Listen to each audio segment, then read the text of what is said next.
looking forward, you take these messages, they are as relevant today as they were when they were spoken by Dr. King in the 1960s. Deep in my heart, I do believe we shall overcome. And with this faith, we will go out and adjourn the councils of despair and bring new light into the dark chambers of pessimism.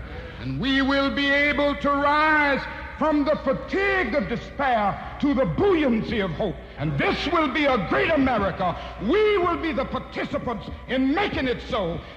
I mean, he had a way with words that I think resonate today. When I hear the fatigue of despair, I hear that in a lot of your voices right now. Yep.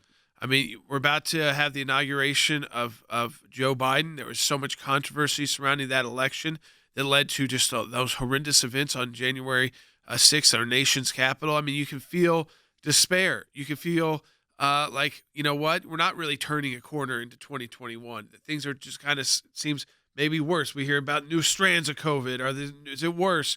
Is it more dangerous? When do we get back to normal on that front, the political front? And then we hear that they want to silence us. But there is a moment where you have to, as Dr. King said, you have to rise up from this fatigue of despair.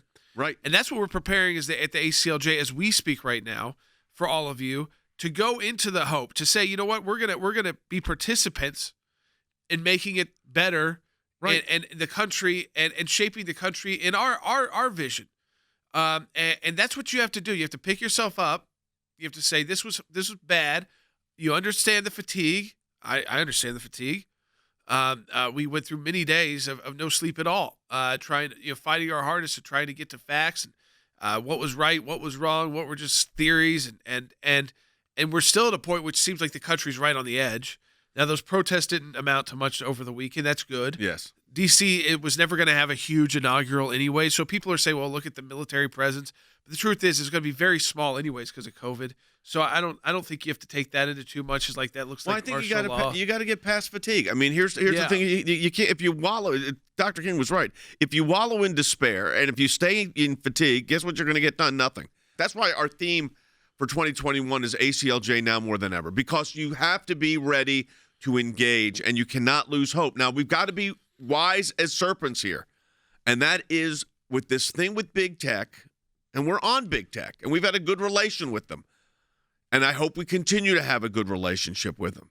But this idea that some are saying, and it's being certainly promoted this weekend on CNN, to silence a whole group of people you disagree with, not because what they're saying is inciting violence, not because what they're saying is causing harm, but they're advocating a position is different than the position you're advocating.